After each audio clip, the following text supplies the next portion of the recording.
Okay, good evening. Thanks to all of you for taking time out of your evening to spend an hour with us. We have both families and professionals on the webinar today. We appreciate your time, and we are recording this webinar and it will be posted to our website tomorrow. Please feel free to share that information with others. This webinar is focused on specially designed instruction for learning at home. When we ask families to prioritize topics that they need additional information about while kids are learning at home, this topic was at the top of the list. So we don't want families to feel additional pressure, but we wanted to gather some key information and ideas that would help IEP teams think outside the box when collaborating to identify ways that special education supports and services can be provided at home. We recognize too that there will be some supports and services that are challenging to deliver via distance learning, but we hope that some of the information we share today will spark ideas and possibilities for you. There are several, this is Janine Brinkley, I'm the Executive Director of PEAL, and we have several other PEAL team members on this evening that will be introducing themselves as they do their sections of the presentation.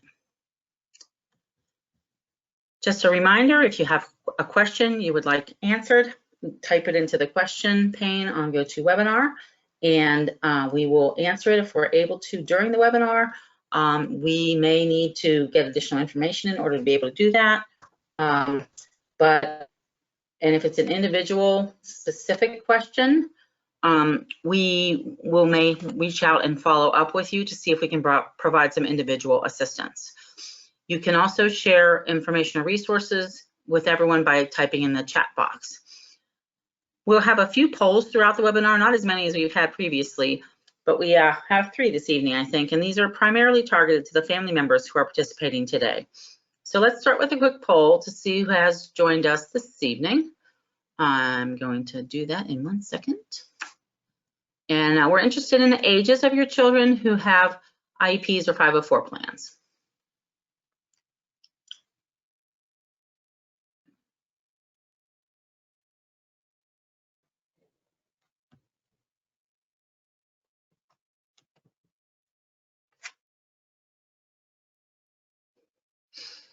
Give it another minute and let folks respond. Well, not probably a whole minute, probably seconds, because a minute's really long when you're just sitting watching the screen.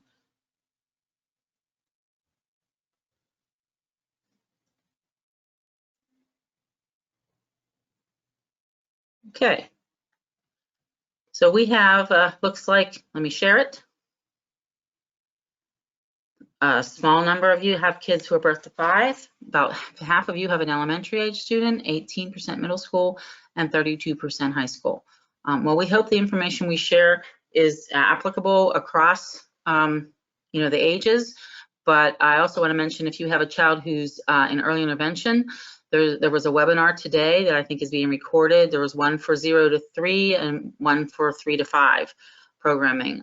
So we'll be sharing those on our website as well as soon as we get copies of those. All righty.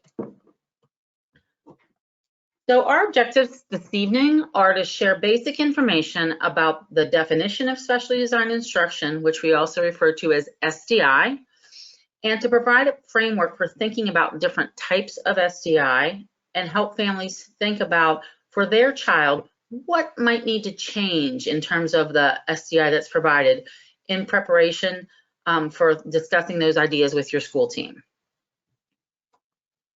Whoopsie daisy, sorry, too heavy on the button. So we were very excited today to get some clarification from the Bureau of Special Education. And the quote on this slide, I'm going to go ahead and read, but I wanted to have it in writing as well. We asked for clarification on whether or not schools would be expected to create continuity of education plans. And it is our understanding that it's PDE's expectation that all LEAs, that's school districts and charter schools, are providing planned instruction through a continuity of education plan. And the planned instruction terminology is important too, because that means teaching new content. And also the expectation is that FAPE is provided to students with disabilities to the greatest extent possible, which is reasonable and appropriate in light of the circumstances. All school entities are required to submit a continuity of education plan. This is stronger language than we've heard previously. We, meaning PDE, are monitoring the submissions. What did I do? Sorry. monitoring the submissions, and the majority of school districts and charter schools have already submitted plans. PDE will be following up with any district that does not submit a plan. We are attending, PDE is also attending LEA special education leadership meetings across the state over the next few weeks to provide emphasis to our guidance. And then I think somebody else had seen today that PDE is not necessarily approving or disapproving these plans, but that they'll be giving feedback to school districts. So for example, if a school district puts a plan together that is only enrichment, PDE will work with them, provide technical assistance to help them figure out how to add a planned instruction of new content component to the plan. The continuity of education plans are also public documents, so you should be able to find them on your school district's website. Another great resource came out today that we want to share. It's nice and concise. I lost my cursor. Where did my cursor go? There it is. It's been a day, may I just say. This is from our partners at the Education Law Center, and it's uploaded as a handout. And they framed this as the top 5 important things to know. Let me just scroll up to the top. So it was literally created yesterday, I believe. But there are 5 things to keep in mind during this school closure. I know a lot of people still have questions. So one is that your child has a right to a temporary learning plan. And you should be involved in how that plan comes together. You have a right to an IEP meeting. And we can't say this enough. If you have any questions, any concerns, any instruction that's not working for your child, reach out to the school, talk to the teacher, request an IEP meeting if you can't figure it out. You have right to written notice. So you should receive some sort of written notice. And Cindy's going to talk a little bit more about that as we move forward. But it should describe the new learning plan, and it should explain that the plan is only for while schools are closed. You have a right to disagree. And if you disagree, you should explain why. And you can request a new meeting, mediation, or a due process hearing. The Office for Dispute Resolution is still operating, as is Consult Line, which is a great resource to help get those issues and challenges resolved. Your child may have a right to compensatory education. And compensatory education means education that's provided to make up for services that were not provided or for regression that occurred. So this is a great handout. Feel free to share this with other families. And the last thing is we have a link on this slide to the PDE guidance. They have FAQs, frequently asked questions. It's quite comprehensive, and it's updated very frequently. So any questions that you have today, we may be looking at that guidance to answer them, but you are also free to go to that guidance and read through it, and it should be very informative. Okay. Whoopsie daisy, did I go? Okay, all right, now I'm going to, and it's probably a really good thing, I'm going to turn it over to Cindy, and she's going to go through some additional information with you. Cindy? Thanks, Janine. This is Cindy Dooch, Director of Parent Advising. Let's start with important points to remember. And this is just to give parents the ideas that, of what you should be doing now, and just to kind of calm some fears.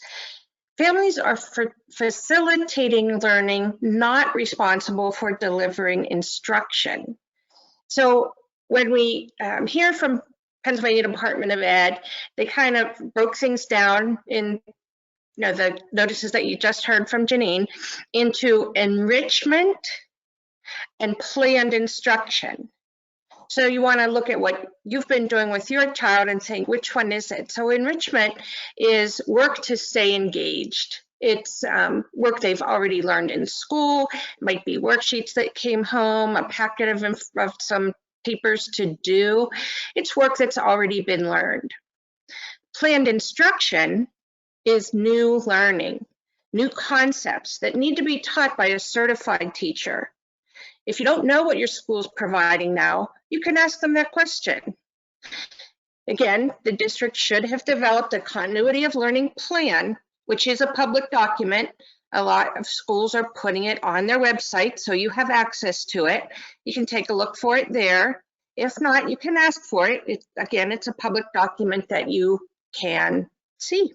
to see, you know, what the school is saying that they're going to do.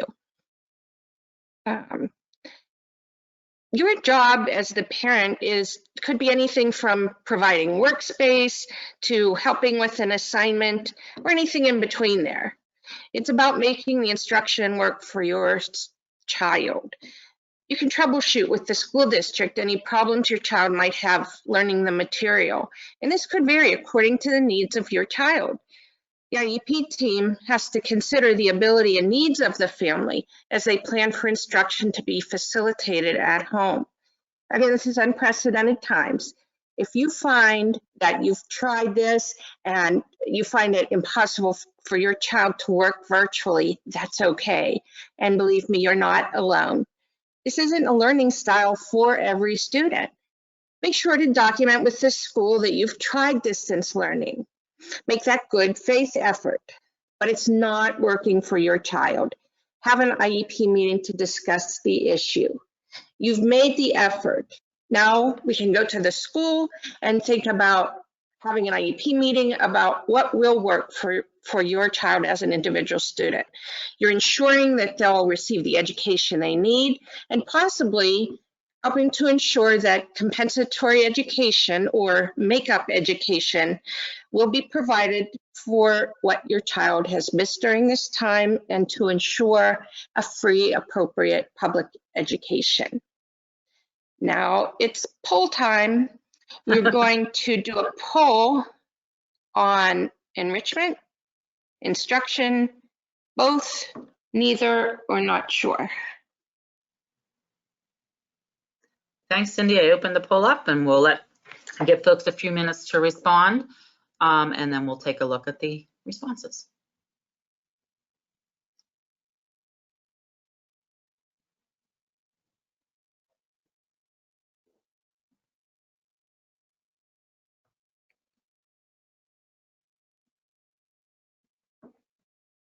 All right, looks like we got a good percentage of people responding.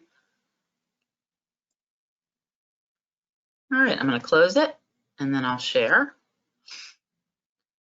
So it looks like the most of you reported that your districts are doing both enrichment and instruction.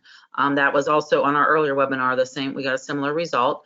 Sometimes what school districts did is they started with enrichment and then they're moving forward into planned instruction after they had some time to figure all the logistics out and do the planning. And if you're unsure, again, take a look for that continuity of education and learning plan, or ask your school district about it. Thanks for responding. Cindy, I'm going to go. Okay, thanks, Janine.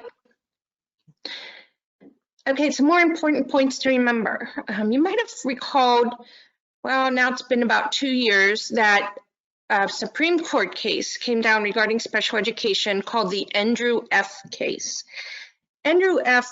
really expanded IDEA and the expectations for our students with disabilities, and really had everyone looking at the potential of our kids, which hadn't really been done before. In the decision, Supreme Court Justice Roberts wrote, the IDEA demands more. It requires an educational program reasonably calculated to enable a child to make progress appropriate in light of the child's circumstances.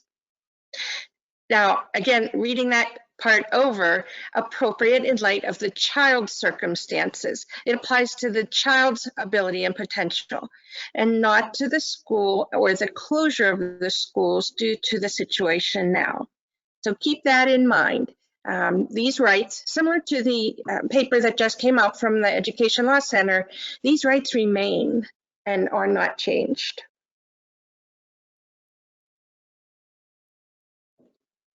Okay, moving on to the next slide.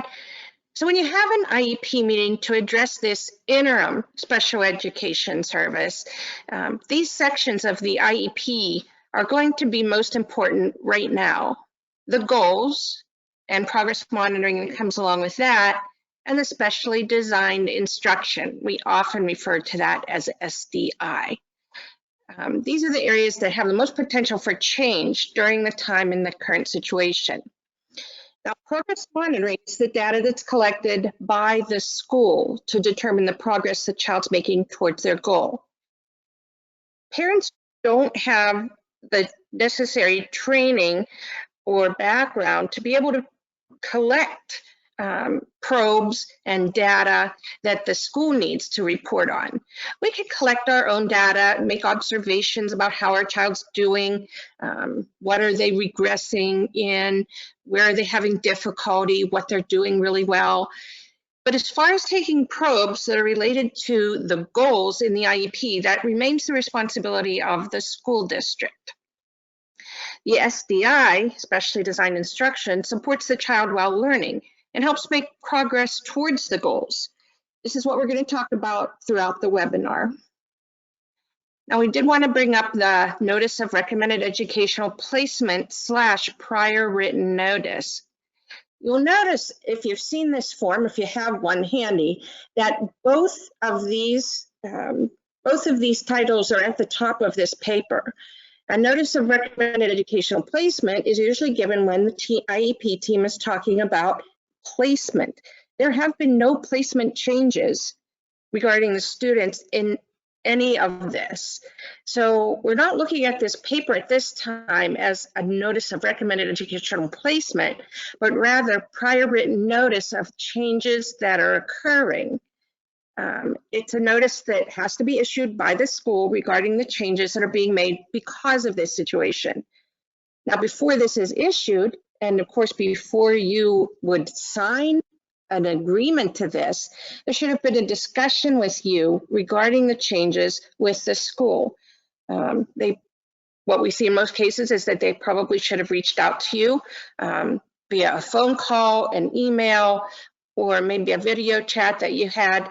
The changes need to be individualized to the needs of the child. So we're looking for that, that collaboration and that discussion between all IEP members. Now, we know that everybody's going through some really rough times. This isn't easy. We weren't all cut out for this. So here's some more suggestions from Appeal Center for ongoing success. Make notes about the school's district solutions that have been proposed when moving from a brick and mortar setting to a virtual one. There are a lot of changes. Feel welcome to offer creative solutions and brainstorm with the school on how to come up with specially designed instruction that will work in a virtual setting. You are still the expert on your child, and you know how he works well at home. What might have worked at school isn't working here at home. So feel free to share that information with the school district. We're all trying to work compassionately and collaboratively in ensuring that our kids are getting what they need. So you might want to have a plan to present to your child's needs to the other members of the IEP team. When you think of something, you might be sitting at home and doing some work at the kitchen table, and something comes up and you're like, oh, this would work for him. This should be in the IEP. Write that down. And then when you're having a meeting with the school, this is something you can present in order to share with the team what does work for your child. In addition, teams might need to go back to the drawing board if their ideas don't work for the student or family. We're all pretty new to this. So, you know, if something's not working, don't hesitate to go back to the school and say, you know what, that's not working. Let's try and come up with something else. In fact, that's kind of what we'd expect at this point. Thanks, Cindy. Great information. Sure. We actually, from one school district today, that they had their special Friday to families to say, how did things go this week? What worked? What didn't work? You know, what can we change moving forward that would be more effective for your child? So, you know, you should be looking for that kind of communication. And if it doesn't happen, go ahead and initiate it yourself. All right, we're going to spend a little time here thinking and learning about the specially designed instruction information that is in the annotated IEP. And annotated means with notes. We have the portion of it that addresses specially designed instruction is in your handouts.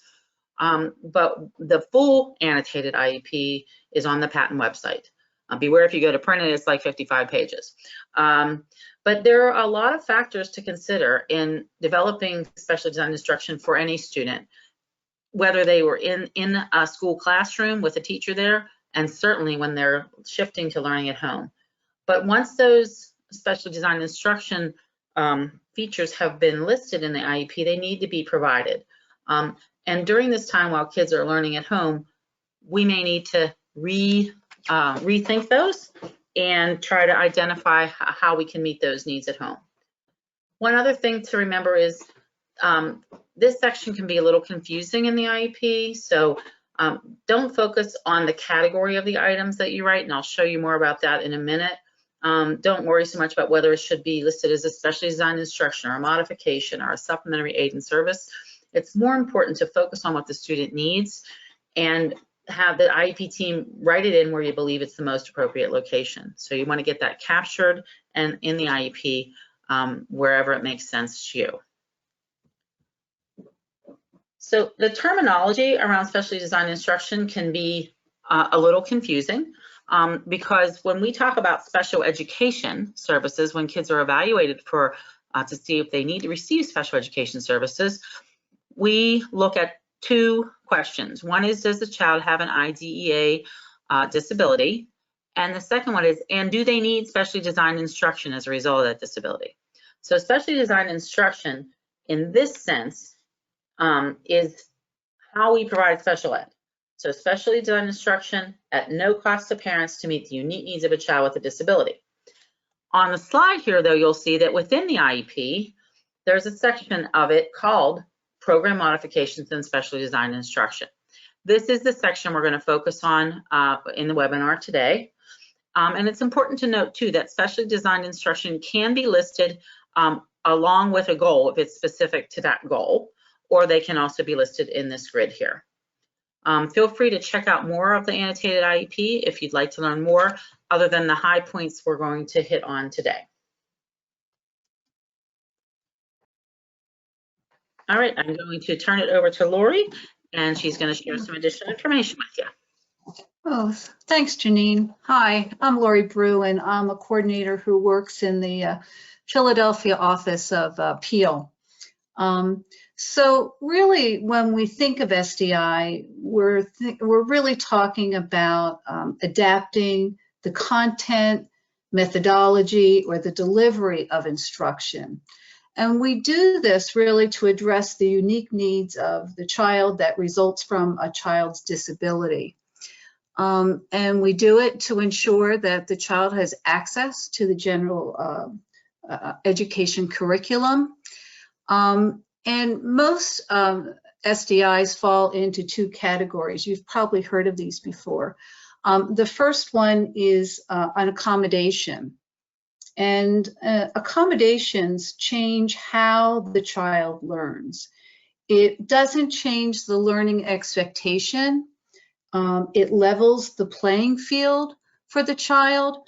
And some of the changes that are the accommodations that we make, you may have probably heard of. One of the biggest ones is extended time for test. The student really does have to know the content, but maybe he is or she is given an extended time. Maybe a use of a calculator, or a student is using a laptop instead of maybe a paper and pencil task. So that's an accommodation. When we look at modifications, we're really looking at what a student is expected to learn. You know, is a student expected to learn maybe a little bit less? The depth is maybe a little bit different, or maybe the complexity of learning expectation for the student. Maybe the student is given a shorter reading exercise, or maybe it's a little bit easier for them. It's maybe they're giving some different or some fewer spelling words. So there's a whole range of things that you can do with accommodations and modifications. And to learn more about them, accommodations and modifications, there's a link on the resource slide at the end of this PowerPoint that takes you to a resource on understood.org that can give you some more information and more ideas. So this next slides, we do have a list of them, and really the critical point about the accommodations is maybe you have a student that is listening to an audio version of a book or is viewing a video about a science concept, and really it's they're just taking in the information a little bit differently than maybe other students. But again, making sure that the learning goal is still the same. And when we think about a modification, maybe a student has some different homework than their peers. It might mean a student might be asked to do single-digit addition problems, and maybe other students are working on single and double-digit problems. Maybe in a science chapter, they're learning the big ideas of the science lesson. So this is really not a comprehensive list. And again, the sky's the limit, right, when we think about it. So this slide here addresses students with print disabilities. And when we think about print disabilities, it's really a disability that makes it difficult for a student to access written materials.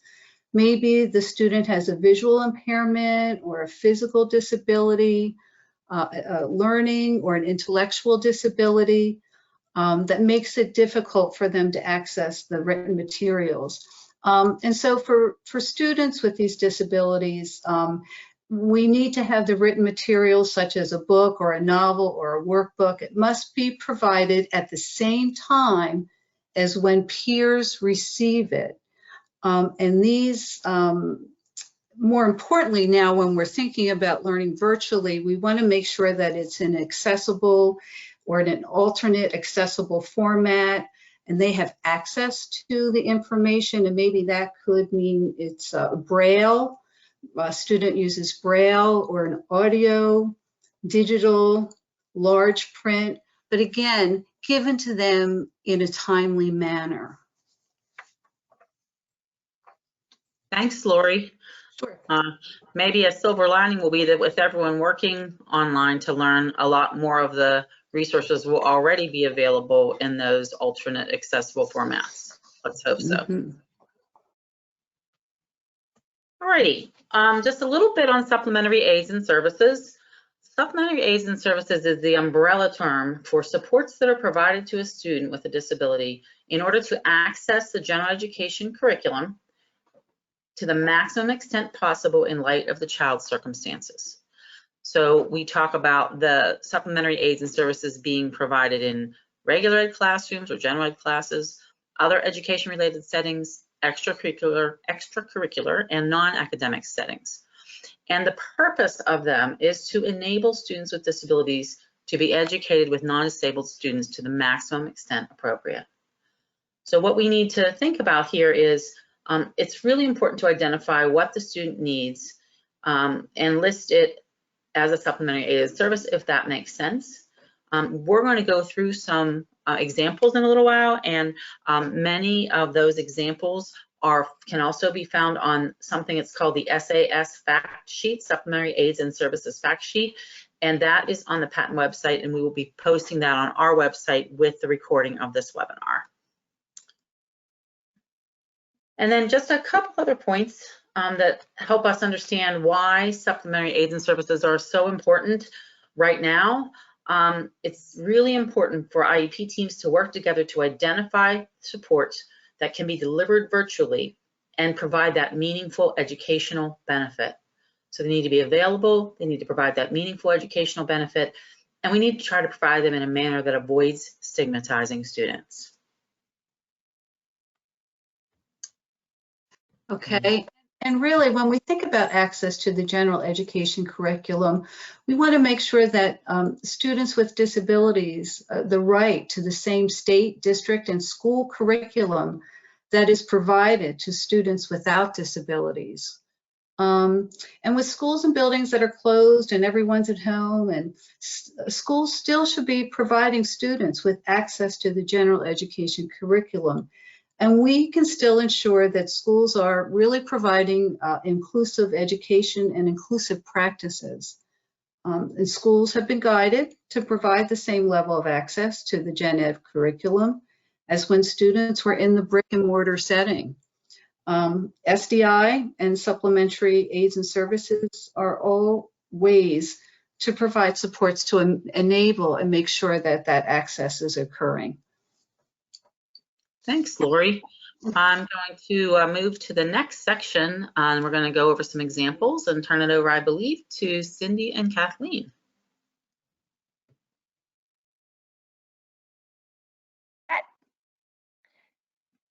So the types of specially designed instruction. This isn't something that you're going to see on your IEP. These are just some categories that the specially designed instruction that you do see may fit into. So the ones that we take a look at are environmental and physical, organizational, testing and assignments, instructional, behavioral, social, and collaborative. So this is a way to think about the IEP, the SDI with your team. As IEP teams collaborate to identify ways to meet student needs for specially designed instruction, it's possible that a different type of specially designed instruction might be added to existing specially designed instruction in order to meet the needs of the child. So what we're going to try and do in this part is look at what could be in an SDI portion of the IEP for your child in the brick and mortar setting, in the school building, and some ways that that might be changed now that your student is doing this virtually or doing the distance learning. It's probably going to look, some things are going to look a little different.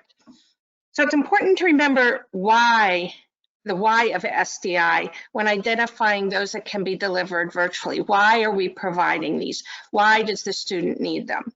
For example, many students have preferential seating listed as specially designed instruction, and it can be for a variety of reasons.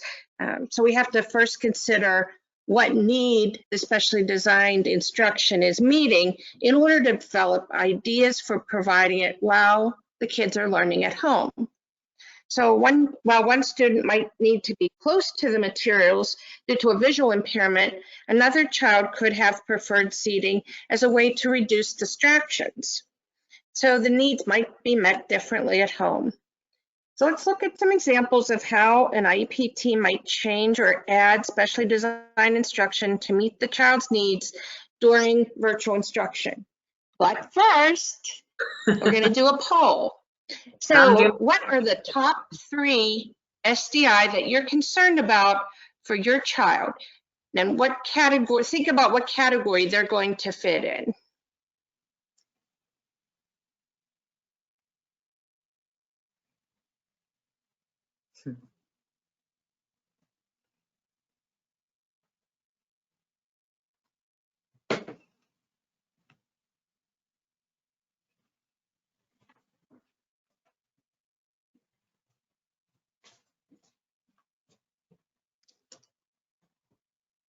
Just give it another couple seconds. We got a good number of people who have responded.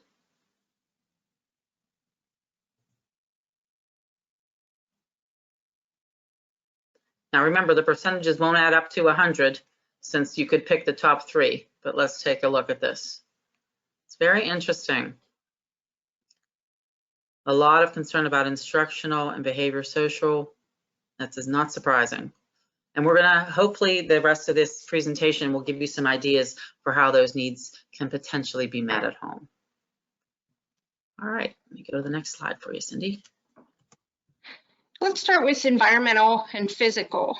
Now these adaptations and modifications are to the physical environment. A lot of kids have these SDI in their IEPs to support their learning. It's when the school buildings are open, we might see something like adaptive equipment, something low tech, like adaptive paper, slant boards, special seating, wedges for their seating, or high tech, FM systems, a computer, iPad, Wi-Fi or hotspots, and online platforms.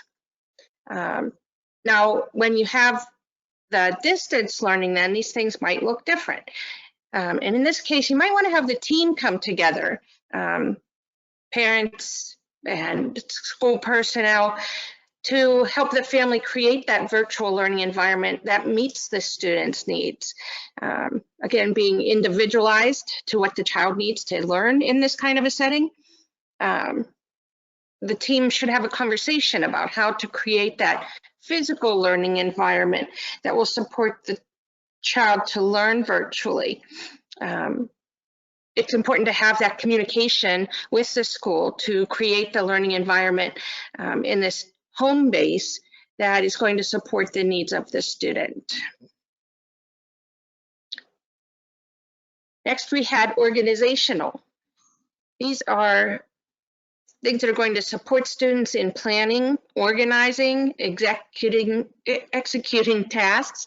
And a lot of students have needs for these types of SDI. So when the school buildings are open, you'll probably see something like the check-in and check-out with teachers, so that the child's staying focused, staying on task. Things like graphic organizers, homework folders, written schedules. Those are some examples of organizational SDI. So in the school building, while you have this planned check-in and check-out, so the student has a clear understanding about the expectations for the class, opportunity to ask questions, and understand its assignments. Now in the virtual setting, you could be using something like an individualized 3-minute instant message by the teacher. If she's teaching and we're talking about real-time learning, then she could have this 3-minute instant message that she gives the student to prompt them. There might be a 5-minute alarm check in the pop-up, or an agenda that prompts, that's linked to a teenager's calendar on their phone. We know they'll have that phone in their hand. So we need to be creative again about considering ways that the student's needs can be met. If this is something that you as the parent always have input and always think about how those things could be provided. Testing and assignments, accommodations of where, how long, modification of work. What might be provided during the opening of the school buildings is extended time. Now, when you think about this specially designed instruction, this is something where there might not need to be a change. Not every specially designed instruction is going to need to change in order to support the child while they're working at home. Extended time can still be provided, but expectations need to be clear to the child and to the family. Other things like other things can be provided to the student where, again, these things can be part of the learning. Kathleen, you're up. Thanks, Cindy. We're going to continue on. I'm Kathleen. I'm also a parent advisor at the PL Center. The next category of SDI we're going to talk about is instructional. And a lot of you had mentioned that that was a concern for you. Instructional supports involve providing instruction in ways that address diverse or unique kind of learning needs. When school buildings are open in the brick and mortar setting, some students, for example, may be receiving modified instruction via an evidence-based multisensory reading or math intervention program, such as one for kids that might have dyslexia or a math disability. And when students are learning at home, the IEP team will need to identify ways that that very same evidence-based program can still be delivered. For example, if an intervention requires 45 minutes a day of direct instruction, that could be scheduled to be delivered via distance learning, virtually through a Zoom meeting. And that needs to be done by a qualified teacher each day. That this is not something they should be expecting you to do in any way, shape, or form. Just as a reminder, the IEP team should meet to discuss how that particular intervention can be delivered with fidelity. And what we mean there is administering the program the way it's intended for that child to be making progress. Next, we're going to talk about behavioral interventions and behavioral SDI. And this was also noted as a concern on the poll, and that's not a surprise. Behavioral SDI includes supports and services to increase appropriate behavior and decrease behavior that interferes with the child learning. Some children may have already a positive behavior support plan, and you may be able to implement parts of that plan in the home setting, such as giving them small rewards when they're making good choices. When the school buildings are open, one example of how rules may be modified would be that the child is permitted to have a fidget with them at their desk, a fidget spinner or a little sensory toy. And they can also, during instruction, take sensory breaks outside of the classroom, whether they go for a walk, get a drink of water, take a note to somebody. All those things help them then come back and refocus. So the IEP team could review this behavioral support plan and identify materials needed to provide those sensory breaks, maybe give them fidget spinners so they can have it at home. And the school should be providing those materials to the family. And also, parts of the team can teach the family how those strategies work and suggest perhaps a schedule for taking sensory breaks, what amount of time is appropriate and what kind of activity would be best for that student. That's a great conversation to have with your school team.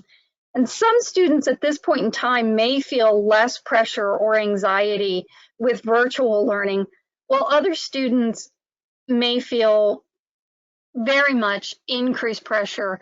And that's the same thing, to go for parents. This is easier for some people than it is for others, but it's important to let the school team know how your child is feeling. And they don't know, because they're not there, what that difference is between what's going on right now and what was happening in the brick and mortar setting.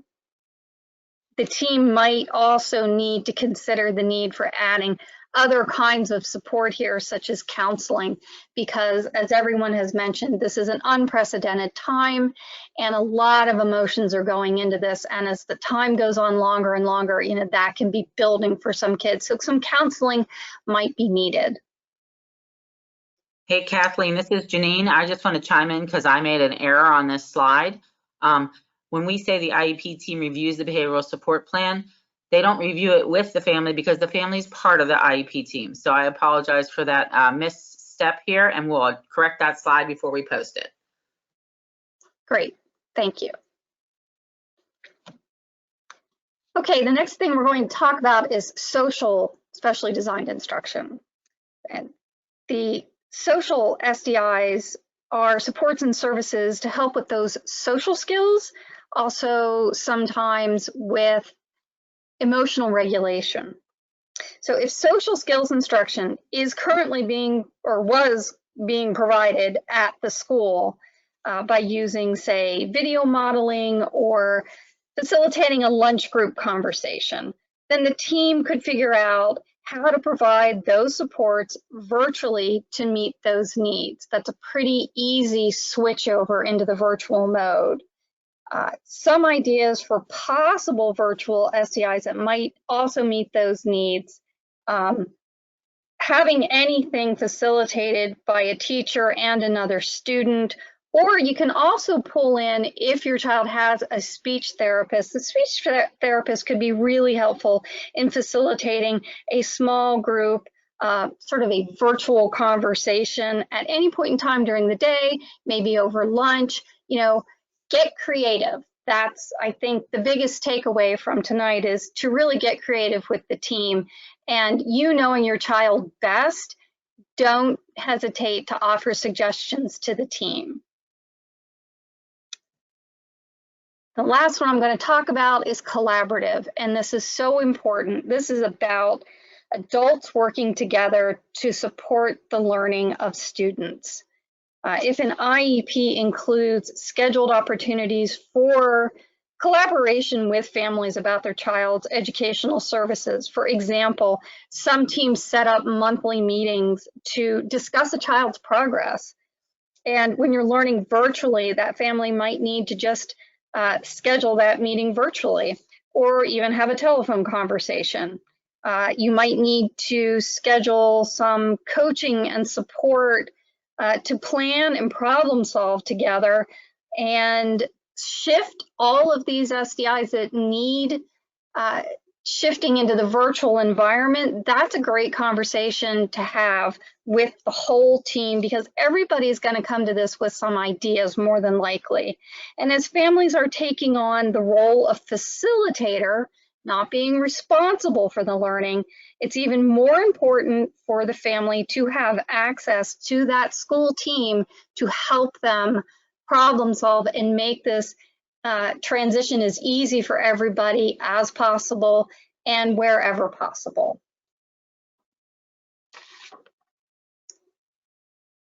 I think now we turn it back to Janine. Yes, now that I found my cursor and unmuted, we will do that. Thanks so much, Kathleen and Cindy, Lori. I think you guys did a terrific job sharing information in a way that's easily digestible, and that's really our goal here. The last slide we want to make, just to wrap up, is that, as students are learning at home, there might be some opportunities for them to develop some new skills, to be more active participants in the process and thinking about what things might work for them, to be able to self-advocate and state their needs to the adults that are responsible. So, if something's not working, then, the parent can maybe support the child to share that on their own, especially if they're a teenager or young adult. And that's this opportunity to provide feedback throughout the education, so revisions can be made to programs.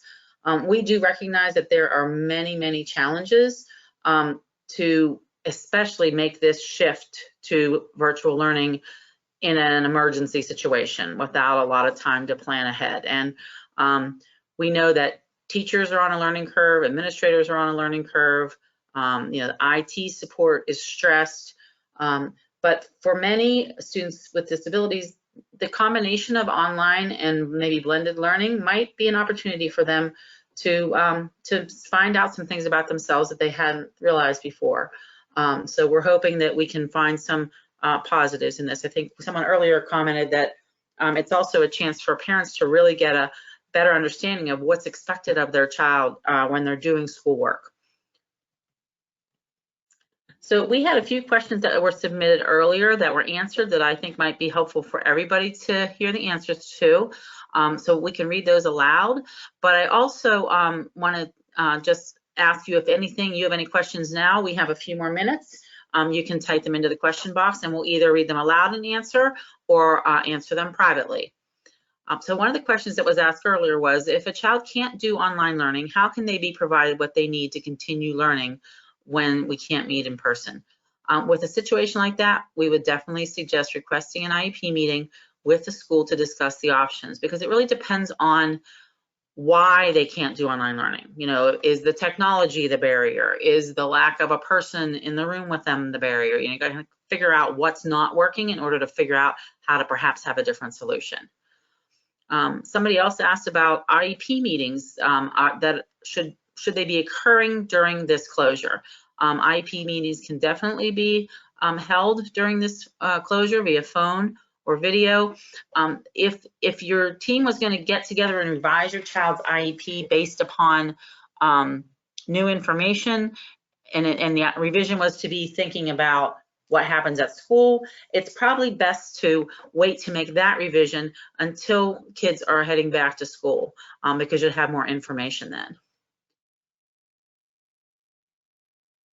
So I'm just gonna look and see if we got any more here. Oh yeah, a long one here. That's Diane's going back and forth. Okay. Yeah. Yeah. So here's a question. Can you please give some ideas or suggestions for students with self-injurious behaviors who are severely cognitively delayed? That is a tough one, because many times those kids are in a school where there's lots of adults to help provide that behavior, support that behavior. They might have challenges. Excuse me. You might have challenges in meeting those needs at home. It's a change in routine. I do know that the Patent system is collecting information from families about what's working and not working specifically for kids with low incidence disabilities. And Linda Cartwright was on our earlier webinar, so we're gonna type her email in for you. And if you have questions about that, I would really encourage you to reach out to her. And also, you know, if you want an individual follow-up from us, please just let us know that, and we can do that, Ashley.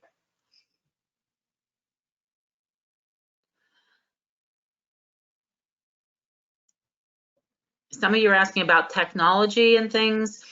We did have a webinar last week that you might want to take a look at, because there are a lot of built-in features in the different programs and software that we use.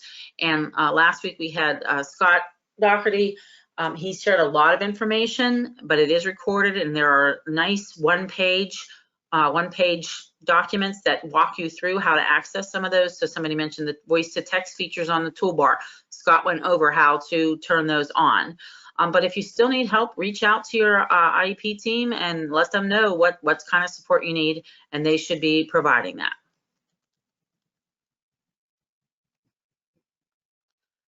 And one more here I'll read aloud and make an attempt to answer, and I'll see if anyone else wants to chime in. So this person has received the NOREP but did not have any discussion before it, are able to do a phone and virtual meeting. But what should they do in the meantime? That's a tough one. I think, Cindy, why don't I ask you to answer this? Because I think you answered something similar in the noontime one. Would that be all right? Sure. So, you know, I call the school to have an IEP meeting, especially since you didn't have discussion before the NOREP where prior written notice was issued.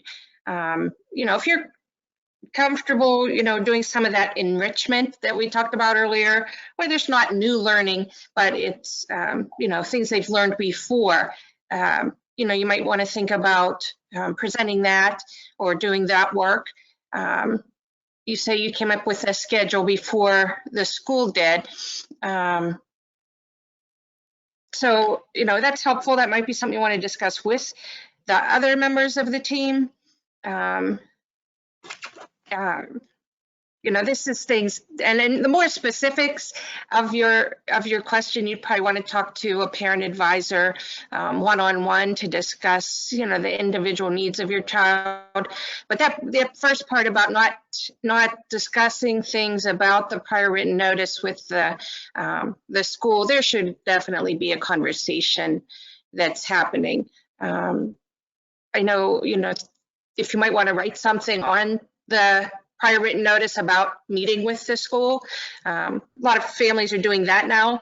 That's our only way really to get some response sometimes. So feel free to, you know, write a message on there that you really need to meet with them before agreeing to anything that's been written. Okay, I think, yeah, I think that the challenge to, someone asked about kids who have one-on-one support at school. That's a huge challenge. And, you know, the social distancing or physical distancing is discouraging us from having one-on-one aides going into the home. I do know some teams have tried to be creative and have the paraprofessional or aide like connect with the family multiple times a day and help with strategies. I think the team is really going to need to get creative and thinking about that. I know this is a question that's come up multiple times, and I think the patent group that's working on it is going to maybe come up with some suggestions for that. I think the other important thing to think about with when a child has a paraprofessional or an aide working with them at school is, what is it that that person is doing during the instruction? Are they assisting with physical care? Are they helping a child stay focused on tasks? Are they redirecting? You know, et cetera, because then, you know, you can think about how those other things might be done. But we could reach out to you individually, Ashley, if that would be helpful. I also know there was an NTACT webinar, I think today, that did focus in on kids with complex needs. So we could send that link to you as well. All right, thank you so much. We're going to go ahead and wrap up here. Excuse me. Two references that I want to mention are the this Michigan Virtual University resource. It has a ton of concrete suggestions for meeting needs of kids with disabilities while doing virtual learning. It is organized by disability type, but as I looked at it, I could see things that would apply regardless of the disability type, more based on the need. Also, when we presented earlier about accommodation modifications, Lori presented that. This link will take you to the understood.org website if you're interested in getting more information about that. And evaluation, we'd really appreciate your feedback. We are reviewing it and using it as we figure out what topics to tackle next. So you'll get an email in an hour with the link. We'd really appreciate you taking a few moments to complete that. And if you don't want to wait, if you're so anxious to give us your feedback that you can't wait an hour, that would be fine. Just click on this link and you can give us your feedback as soon as you'd like. And last but not least, our next webinar is going to be next Tuesday. And we have a presentation by Janice Meinert, who is a paralegal and behavioral health specialist with the Pennsylvania Health Law Project. Janice is very knowledgeable, great at answering questions, and she's going to be overviewing the change that's in place, or that's moving ahead with intensive behavioral health services. So as many of you may know, behavioral health rehabilitation services, which we commonly refer to as wraparound services, are being replaced over the course of 2020 with intensive behavioral health services due to changes in the regulations. So join us to learn what this might mean for you and your kids. I will mention this webinar cannot be recorded. So please, if you're able to, register for the live webinar, and it will be delivered at noon on that day. I'd like to just say thank you all for joining us this evening. I hope this was beneficial and helpful information. If you need individual assistance on a specific issue, if you're a professional or a family member, you can reach out to us. We'll do our best to help you. You can send an email to info@peelcenter.org or phone us. And we have our phones all going from the office out to people's phones that they have available in their homes. And or you can leave a voicemail and someone will get back to you. So thank you so much and enjoy the rest of your evening.